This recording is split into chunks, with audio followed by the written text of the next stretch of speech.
From now on, I'll take care of our son, so you're no longer needed. While I was hospitalized, my beloved home was slowly being taken over by my mother-in-law. Faced with her one-sided claims, I anxiously looked to my husband for support. However, his cold gaze told me all I needed to know before he even spoke. Of course, it's for the best. This is my and my mom's house. You're no longer needed, so get out. Crushed by my mama's boy husband's words, I felt my spirit break. Fine. If I'm no longer needed, I'll leave, I said, resigned to leaving my own home. But this would mark the beginning of my husband's downfall. Fueled by a desire for revenge, my heart burned with resolve. I am Maria, currently 49 years old. I live with my high-earning husband, William, but I've continued working instead of quitting. We met again at a high school reunion, 10 years after graduation. William, more mature and suave than in high school, seemed incredibly attractive to me. After exchanging contacts somewhat naturally, we went on several dates and got married after 2 years of dating. My husband is a capable man at work. He changed jobs from the company he was with when we first started dating. William climbed the corporate ladder at a young age, reaching an executive position at a multinational finance company. Not content with just that, he also serves on the boards of about 2 other companies, which has pushed his annual income to well over $2 million. Though I could live comfortably on William's income, I chose to keep working at a design company, finding staying at home too confining. It's been 20 years since I married my husband. I believe our marriage is the envy of our friends from the same generation. However, the longer you're with someone, the more you notice their flaws. William, once a gentleman who led me, now seems self-centered and domineering, typical of men in their 40s. Although I'm no beauty queen, we had a stable relationship, for better or worse. In times like these, I'm grateful for my job. The workload helps me forget his unpleasant side, and I love my job, which also serves as my stress reliever. Recognized for my long-standing dedication, I now lead a team at my company. The job involves lots of overtime and even monthly international trips for competitions. I pride myself on my strong sense of responsibility. That's why I feel a sense of fulfillment in my current position, and I also sense that my subordinates admire and respect me. However, this also sometimes pushes me to my limits. Lately, I just can't seem to shake off this tiredness. You okay? At least take care of yourself properly, William said dismissively, causing my blood to boil on top of my headache. I'm fine. This is nothing. Both of us take pride in our careers and hate being criticized about our work. His snide comments only make me more defiant. Usually, I'd take a day off for some physical therapy, but this time, my stubbornness got the better of me. As a result, I collapsed at work and had to be rushed to the hospital by ambulance. Maria! Are you okay? Hearing the panicked voice of my subordinate as the last sound, I felt regret as my consciousness faded away. And this regret was just the beginning of an unexpected turn of events. When I woke up, the first thing I saw was a stark white ceiling. The bed was made with clean sheets, and beside the window, there was a vase adorned with a bouquet of colorful flowers. Realizing I was in a hospital didn't take long, and I let out a deep sigh. This is the worst. I've caused trouble for everyone. I tried to organize my schedule in my head and searched for the nurse call button likely beside my pillow. Excuse me. I've woken up, I said to the nurse. After a short wait, a nurse arrived in a hurry, accompanied by a doctor. The doctor asked me several questions about how I was feeling, and I answered them smoothly. The direct cause of your collapse is probably overwork. However, is there another cause? I was aware that I had been feeling tired, and it wasn't surprising to hear I'd collapsed from overwork. But the doctor, flipping through my chart, looked resolved as he informed me. There's a possibility you have a tumor. We can't say for sure without further tests, so would you be able to stay in the hospital for a while? It felt like a blow to the head. The doctor's words went in one ear and out the other. I could hear them, but they made no sense, and I was stunned. Don't worry, Maria. We'll conduct thorough tests and start treatment. For now, just rest and regain your strength. Yes, okay. I understand. I replied weakly, my hands trembling as I clutched my smartphone. The first person I called was my husband, William. Honey. I collapsed from overwork, but they say I need more tests for something else. I see. So you'll be staying in the hospital for a while, then. Got it. Wait, just a minute. I'm not done. I had conveyed all the necessary information, but my husband responded briefly and unilaterally ended the call. A sigh escaped me as I heard the beep of the disconnected call. I wanted to ask him to bring some night clothes and other necessities, but I figured it was probably hopeless to expect that. The news of my health condition had already made me anxious, and his lack of concern was hard to bear. Wiping away the tears that had gathered at the corners of my eyes, I decided to contact a colleague from work. An old friend and colleague brought everything I needed to the hospital. After finally managing my packed schedule, I sank into the clean hospital bed, facing my anxieties about the future. The doctor explained the detailed schedule for my tests and discussed possible diagnoses with me. If it turned out to be a malignant tumor, early detection meant that it could be treated with surgery or medication. Despite my worries, the kindness of the people around me was overwhelming. By the second day of my hospital stay, my room was overflowing with gifts and bouquets. From the day I was admitted, colleagues, subordinates, and even business partners had come to visit. It's amazing, I've never seen a private room so full of get-well gifts. I'm so grateful. I never realized people cared about me this much. Illness is partly mental, so let's turn everyone's well wishes into strength and keep fighting. The attending doctor came to check on me almost daily and always offered such encouraging words. In contrast, my husband hadn't even called, let alone visited. I understood he was busy with work. But a simple call to check on me would have been nice. As the years passed, my love for him had faded, and all I could do was sigh in sadness. 2 months into my hospital stay, I began intensive treatment for the tumor, battling the side effects of the medication. Despite suffering from headaches and nausea, the constant visits from my work colleagues were uplifting. Amidst all this, there was a time when I tried calling my husband just once. It was 9 p.m., a time when his work would likely have been finished. After a few rings, his deep voice answered from the other end of the phone. What's this? Calling at such a time?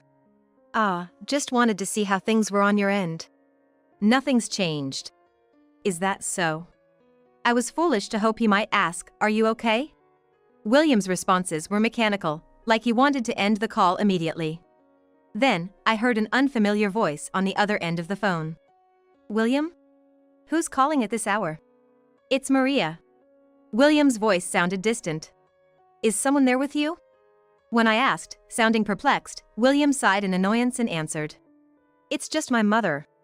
If there's nothing else, I'm gonna hang up. As usual, the call was abruptly ended. The impersonal tone of the disconnected call made my heart ache even more. What used to be an enviable marriage had now become nothing more than a cohabitation in form only. Despite my desire to recover from my illness, the thought of returning to that cold marriage was frightening. Why did it come to this? Fortunately, as my hospital stay reached half a year, my condition had almost stabilized. From now on, we'll monitor your condition with regular visits. If there's no recurrence, you can be considered nearly cured, but don't let your guard down. Be mindful of your diet and don't overwork. While receiving a mild scolding from my doctor, I showed deep gratitude for the care I had received. Thank you so much for everything. Just make sure not to push yourself too hard, absolutely. The doctor emphasized, and I nodded with a wry smile several times. Of course, William wasn't at the hospital entrance. It was my sister, Iris, who came. Are you gonna take a break from work for a while? Yeah, I'll take the rest of this month off and then gradually start working from home. That's good. Just like the doctor said, don't push yourself too hard. You worry too much, sis. I'll be fine. My sister said the same, and all I could do was give a wry smile in response. My sister's car pulled up in front of the house. The get-well gifts had already been delivered, and I only had a small duffel bag with me. Feeling like I was returning from a short trip, I waved goodbye to Iris. Well, he's probably not back yet anyway. It was just before noon, and the house was likely empty. Typical of William, he wouldn't have done any housework while I was away and probably ate out for meals. Imagining the dusty state of the house, I sighed again. Using the key I hadn't used in a while, I opened the front door and immediately felt something was off. What the? Our house, while not minimalist, had few belongings. We avoided clutter like ornaments and photo frames, finding that storing them on our smartphones was sufficient. We managed our schedule online, so there was no need for calendars, and the walls were adorned with only a favorite art panel. But now, there were more than 5 pairs of women's shoes scattered at the entrance, and several unidentifiable cardboard boxes lay haphazardly in front of the shoe cabinet. What's all this? In a panic, I rushed to the living room without even bothering to arrange my shoes. I could hear the TV and the voices of a man and a woman from the living room. Despite being overwhelmed with fear due to the unknown situation, I couldn't stop my advancing footsteps. I opened the door to the living room with a loud click, and there were my husband, William, and my mother-in-law. "Oh, you're back," said my mother-in-law with cold eyes. "Why are you here, and shouldn't William be at work?" "I took the day off because Mom wanted to go shopping." "Was today your discharge day?" William and my mother-in-law, sitting side by side on the sofa, glanced at me disinterestedly. The living room was overflowing with strange decorations, old-fashioned floral curtains, a tall houseplant, and piles of magazines on the floor. The kitchen, which should have been equipped with silicone kitchen tools, now had utensils, chopsticks, and dishes I'd seen at my in-laws, including items I couldn't imagine when we'd use them. "What's going on here?" As I looked around the house, it had changed so much in the past 6 months that I felt dizzy. My mother-in-law spoke mockingly amidst my confusion. "What do you mean? Now it's me and William living here." "What? This is mine and William's house." Her words made no sense to me. William turned his mocking gaze to me, frozen in shock. "Mom has been taking care of everything in the house, covering your inadequacies. You should be grateful." Despite everything, I had been hospitalized for treatment after falling ill, not due to any shortcomings on my part. My anger at my husband, who showed no concern, continued to build. "You really are a terrible wife for abandoning the house for half a year."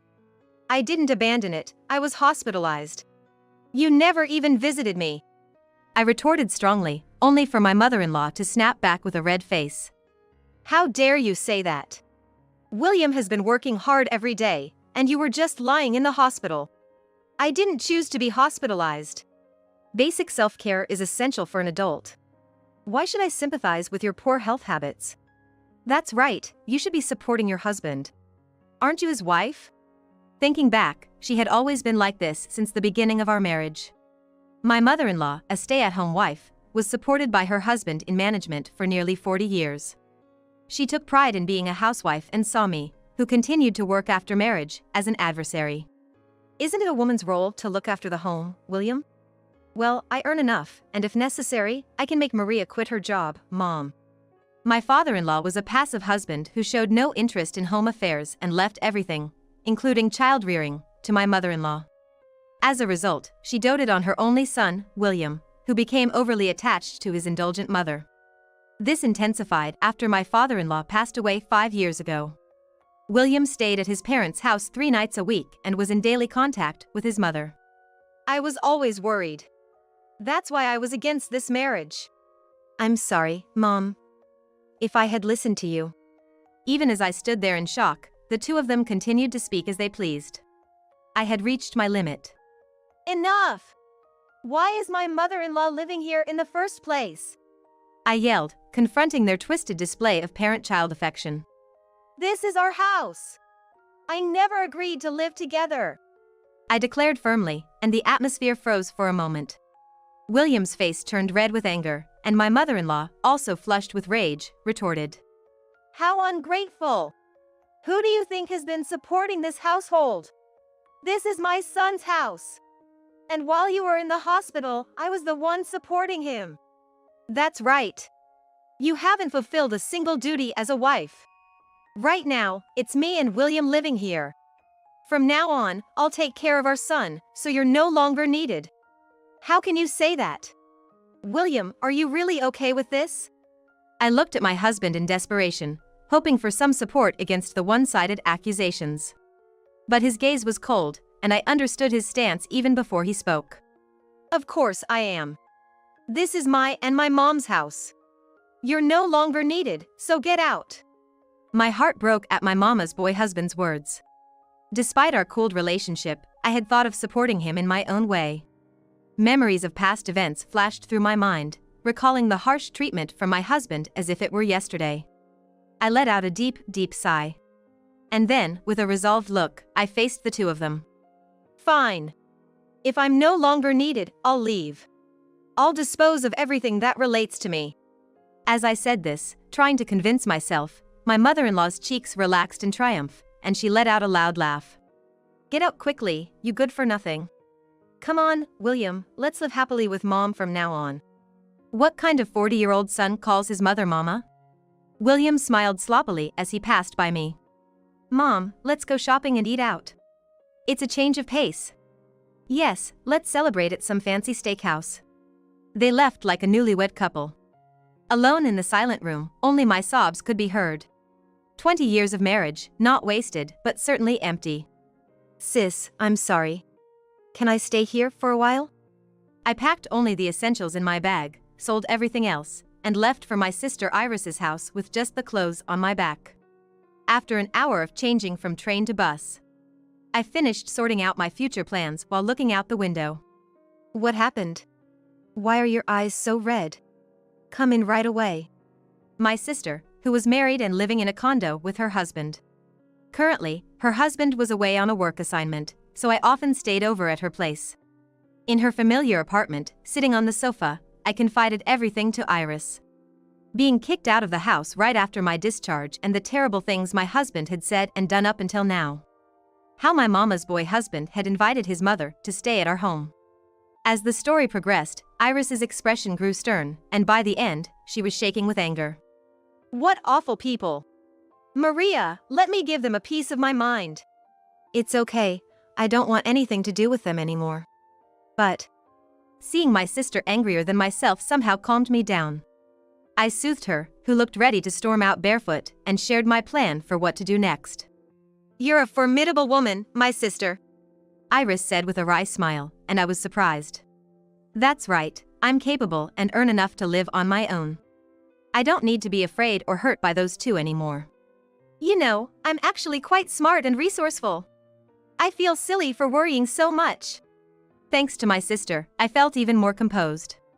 Thinking about my future plans, I couldn't help but smile. 3 months later. It was when I had returned to work and was busy in my office as usual. My smartphone began to ring insistently.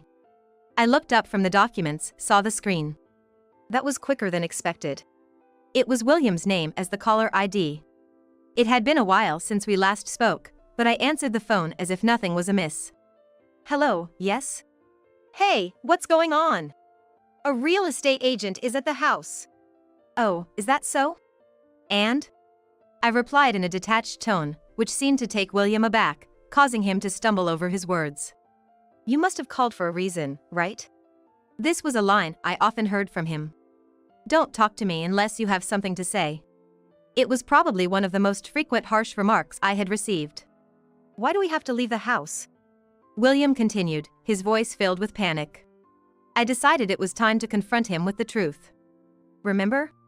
When we first got married and I said I wanted a house, you told me you wouldn't contribute a single penny. Indeed, when we were building the house, William had no interest in it and refused to contribute financially. So, I used my own savings to buy the house and took out a mortgage in my name. I had paid off that mortgage with my salary, making the house legally mine. That house isn't yours, it's mine. So, I can do whatever I want with it, right? You guys don't need a house bought by someone as useless as me, do you? I said with as much sarcasm as I could muster, leaving William speechless. It seemed his beloved mother was also there, as she snatched the phone from him and began berating me with spitting fury. Enough! Why do you get to do whatever you want with this house? You must have leached off William's money to pay for it. Ah, you must not know because you never took an interest in me. I'm currently the CEO of a design company. What? I earn more than William does annually. But I kept quiet about it, thinking it might hurt his pride. I had steadily built my career at this design company. I learned multiple languages to communicate with overseas clients, and my efforts and enthusiasm had led to my appointment as CEO 5 years ago. William, never showing interest in my career, had probably forgotten about it. And though he was a capable man earning $2 million a year, he was also a big spender. He had luxury cars he never drove and even his sleepwear was designer brand.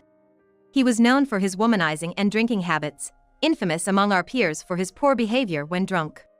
Moreover, I was aware of his multiple affairs, which he thought he had kept hidden. William has been living quite extravagantly, and we're still legally married. Well, we'll probably have to discuss this further with lawyers. Wait, just a minute, that's not. Maria! Just so you know, the house has already been sold. You might want to quickly pack up all those tacky items and leave.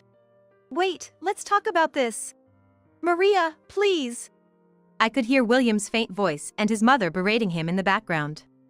Disregarding everything, I ended the call unilaterally. Hearing my pathetic husband's voice was oddly satisfying. Afterward, I successfully divorced him through a lawyer. I also made sure to receive a substantial alimony payment for his verbal abuse towards me and for his past misconduct. Furthermore, his extravagant lifestyle and the stress from this incident led to multiple mistakes at work. In the competitive world of multinational corporations, incompetence quickly leads to dismissal. Consequently, William lost his job, further straining his finances. Meanwhile, I continued to stay at Iris's house, but I started noticing strange things. I felt like I was being followed when I returned home, and I received numerous prank calls from unknown numbers. I never expected them to go this far. Thankfully, there was no direct harm, but I knew it was only a matter of time. I hurried to consult with the police. They promised to increase patrols, and perhaps feeling the pressure, one night, my ex-husband and ex-mother-in-law brazenly showed up at my sister's house. It's all your fault. My son got fired because of you. There's no job, no money left. It's all your fault, so you need to take responsibility. Apparently, my ex-husband, even with reduced income, continued his lavish lifestyle until his savings ran out, leading to his dismissal from all his jobs. I shielded my frightened sister and quickly contacted the nearest police station. The two were then taken to the police station. After that incident, I decided to leave my sister's house. Thinking it was just a place to sleep, I opted to live in a hotel for a while. I had an idea for a new place but wasn't quite ready to make a move yet, emotionally speaking. Then, a significant event finally brought my tumultuous 40s to a close. It happened one evening when I returned to the hotel, exhausted from work. In the lobby, I saw two familiar figures. Finally found you. You're going to pay up today. Please, don't make a scene. My ex-husband looked aged beyond his 40s, and I sighed deeply. His shirt was wrinkled and his pants, which seemed unwashed for days, reeked. I hurriedly ushered the out-of-place pair into my hotel room. Enough already, you're causing a disturbance. That's my line. Because of you, our lives are a mess. My ex-mother-in-law, tears and snot streaming down her face, reached for my chest. I dodged just in time, and she fell to the floor. Their pitiful state was evident. They were driven to desperation. You! Don't mess with me! Give me back my money! Desperate people can exhibit surprising strength. I regretted letting them into my room, realizing too late my mistake. My ex-husband's frail arms grabbed my chest with unexpected force. Let go of me! I kicked a nearby trash can, making a loud noise in an attempt to resist. My ex-mother-in-law was cowering on the floor, and my enraged ex-husband was beside her. Just when I felt my life was in danger, the door burst open. Are you okay? A person, seemingly a janitor, yelled, wielding a mop like a weapon, and advanced towards my ex-husband. Stop! Stop! Startled, my ex-husband released me and cowered on the floor.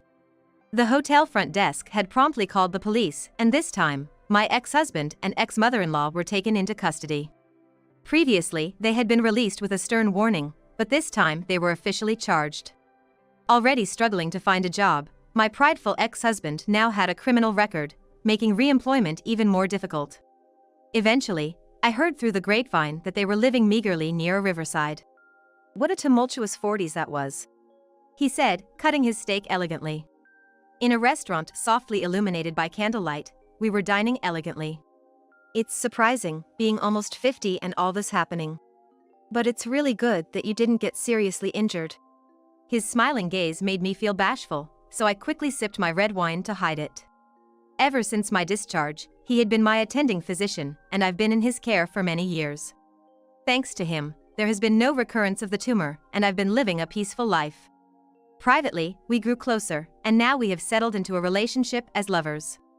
Well, I doubt there will be any more drama like this, so I want to spend the rest of my life peacefully.